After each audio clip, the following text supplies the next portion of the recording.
Salut à tous les gourmands et bienvenue sur Plaisir et Diète. Dans la masse on se retrouve pour une nouvelle vidéo et dans cette vidéo je vais tout simplement vous expliquer est-ce que les montres connectées sont fiables ou non et comment les utiliser, laquelle choisir, etc.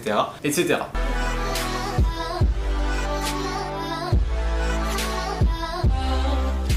On va commencer tout simplement par la question principale, est-ce que c'est fiable? Alors, il se trouve que pour avoir une fiabilité au niveau des montres connectées, il faudrait que déjà vous testiez si sur vous ça l'est ou non. Disons que vous avez pris une bonne marque, Garmin ou autre, on abordera de toute façon les marques principales dans la suite de la vidéo. Admettons que ce soit le cas et à ce moment-là, vous avez quelques facteurs à rentrer comme votre âge, votre poids, votre taille, peut-être votre niveau d'activité. Cette montre va du coup, sur base de ça et sur base de votre battement et du GPS, des mouvements de votre bras lorsque vous marchez, etc. Elle va calculer vos dépenses liées à l'activité, on va dire pour les pas, pour les activités, etc. Est-ce que ces données sont fiables? Il se trouve qu'elles sont dans une sorte de moyenne, sauf que vous savez bien que en science, les moyennes, ça ne représente pas, on va dire, tout le monde. Et en réalité, c'est pas parce que la montre donne une moyenne que pour vous, c'est la réalité. Je prends un exemple annexe. Quelqu'un qui va utiliser les formules trouvées sur internet pour trouver son total calorique, ça va marcher pour 50% des gens, sauf qu'il y a 25% des gens qui ont aussi un métabolisme un peu plus lent, on va dire ça comme ça, et qui du coup doivent manger moins que ça pour se maintenir, et à l'inverse il y a des personnes qui ont besoin de beaucoup plus que ça pour se maintenir, sinon ils créent un déficit calorique. Donc tout ça c'est quelque chose à prendre en compte, c'est que vous faites peut-être pas partie de la moyenne, ou du moins pas à 100% de toutes les activités etc données via la montre. En réalité les données caloriques que la montre vous donne ne vont pas permettre de vraiment savoir exactement combien de calories vous avez dépensé, et donc combien de calories vous pouvez manger en plus. Pour ce qui est par contre du comptage des pas, en réalité, voilà, on pourrait dire que c'est fiable. Après, voilà, il y a certaines personnes qui vont comparer entre leur téléphone et leur montre, qui vont voir que la montre montre plus de pas. Ok, c'est totalement possible. Ça veut pas dire que l'un a raison, l'autre a tort. Ça veut plutôt dire que moi, ce que je vous conseille, si vous prenez une montre, c'est surtout d'utiliser seulement une donnée pour mesurer. Donc, si vous mesurez vos pas avec la montre, faites-le avec la montre. Si vous mesurez avec le téléphone, faites-le avec le téléphone. Le faites pas avec les deux et commencez à faire des comparaisons. C'est comme si vous preniez une balance, vous pesez dessus, puis vous prenez une autre balance, vous pesez dessus. Vous n'aurez pas spécialement le même poids parce qu'elles ne sont pas configurées pareil. Donc c'est pareil pour le téléphone et la montre. Donc utiliser une montre pour calculer ses pas, moi je trouve que c'est une bonne option. Ça permet de le faire. Voilà, après honnêtement, si vous avez votre téléphone sur vous tout le temps, quand vous vous déplacez, c'est aussi une bonne option. Après voilà, la montre elle permet quand même d'être un peu plus précis. Je vous prends mon exemple lorsque je suis à la salle de sport. Mon téléphone je l'ai pas toujours sur moi, pourtant je marche. La réalité c'est que ça permet de calculer ses pas. Pour moi ça c'est une bonne option. Par contre les calories qu'elle vous fait manger en plus si vous faites plus de pas, j'y prêterai peut-être moins attention. Je prendrai plutôt une formule comme j'ai pu aborder dans la vidéo avec les 4 astuces pour perdre du gras via par exemple le NEAT. Je vous donne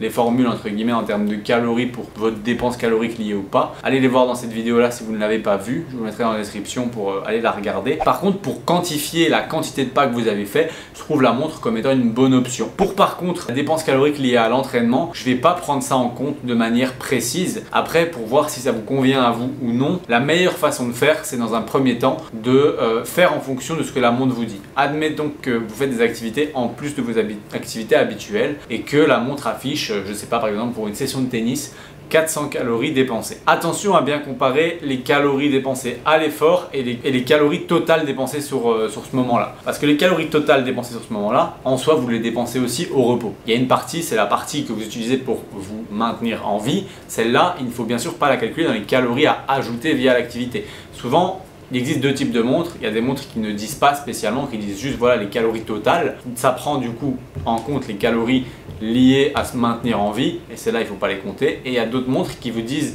qui décomposent les deux. Si elles décomposent les deux, souvent c'est déjà un petit peu plus précis. Par exemple, je pense à la Apple Watch qui décompose les deux. Je ne sais pas si c'est le cas de toutes les montres, mais voilà. Avec cette option-là, vous avez déjà une plus grosse variable de précision. Maintenant, ce que je vous conseille, c'est de regarder cette variable-là et de manger ces calories potentiellement. Faites ça pendant 2 semaines. Et voyez un petit peu, sans bouger pour autant votre total calorique autrement que comme ça. Est-ce que vous prenez du poids? Est-ce que vous vous stabilisez? Si vous vous stabilisez et que vous aviez un but de stabilisation en mangeant cela, eh bien ça voudra dire que c'est assez correspondant. Et finalement, ce qui compte, c'est surtout d'avoir trouvé une montre qui vous convient, qui vous plaît en design, et finalement de l'utiliser toujours celle-là et de vous fier toujours aux mêmes variables. Je vous disais ça pour les pas, mais je vous dis aussi ça pour on va dire les dépenses caloriques. Si vous voyez que sur vous il n'y a pas de prise de gras ou de poids en prenant les calories en plus quand vous voyez une activité et qu'elle vous dit autant de calories à manger, eh bien c'est que ça peut vous correspondre. Est-ce que c'est précis à 100%?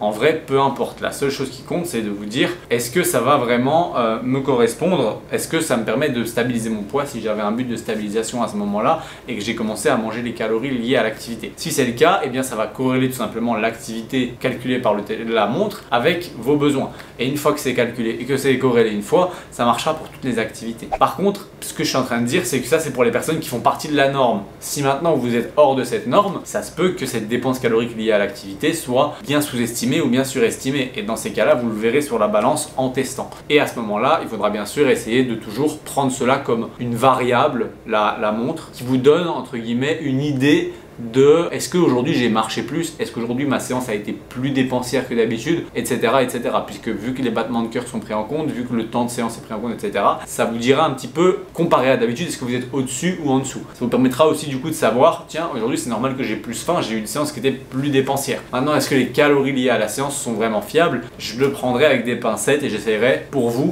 et je tenterai et je verrai ce que ça donne, puisque c'est pas, on va dire, quelque chose de fiable en soi, mais on peut le faire corréler à ses apports et si ça marche sur vous, j'ai envie de vous dire, continuez à le faire. Maintenant, quel type de montre prendre? Pour moi, je vous conseille 3 types de montres en règle générale. La première, c'est Apple Watch. Beaucoup de gens en ont. Voilà, il y a la variable qui vous permet de différencier les calories dépensées en activité et les calories totales dépensées sur le temps. Et prenez toujours les calories dépensées en activité. La deuxième chose, c'est potentiellement les Garmin, qui sont des bonnes montres qui permettent aussi de mesurer pas mal de paramètres. Et alors, le troisième type de montre que je conseille encore pas mal et qui est plus low budget et qui vous permet quand même de faire pas mal de choses, ce sont les Fitbit qui, en fonction des budgets, il y en a pour tous les budgets, permettent en tout cas de calculer les pas et les durées de séance, etc., etc. Donc c'est les variables principales importantes, on va dire, d'une montre. Après, évidemment, si vous la regardez pour dormir, ça peut aussi mesurer votre sommeil, les cycles de sommeil. Mais voilà, ce sont les points principaux que je donnerais aux montres. C'est pas quelque chose de négatif en soi, mais je ne trouve pas comme étant non plus obligatoire, dans le sens où vous pouvez très bien calculer vos pas, comme je disais, avec un téléphone, et vous pouvez très bien calculer votre dépense liée à l'activité via une formule et toujours se baser sur le même nombre de calories. Et si à un moment donné vous avez tout simplement une activité plus longue que d'habitude parce que vous allez regarder que vous avez dépensé de faim, que vous avez pris plus de temps à vous entraîner, et bien à ce moment là vous adaptez potentiellement la formule au temps que vous avez pu passer. Donc voilà, la montre n'est pas un atout obligatoire, c'est pas elle qui vous aidera à perdre plus de gras ou à manger plus précisément vos calories, mais elle peut permettre pour certaines personnes qui aiment l'utiliser d'avoir un avis plus cohérent sur le nombre de pas que vous faites et potentiellement d'avoir l'analyse de vos battements, de votre rythme du sommeil, etc., etc. Donc ça peut être une option, c'est pas obligatoire, ça va pas vous transformer, mais c'est pas non plus néfaste en soi, il suffit juste de le faire et de l'utiliser intelligemment. J'espère que cette vidéo éclaircissement sur les montres connectées vous a plu. Si c'est le cas, vous pouvez toujours cliquer sur j'aime et même vous abonner. Pensez à cocher la cloche de notification pour ne pas rater les prochaines vidéos. Et moi je vous dis à demain pour la prochaine vidéo.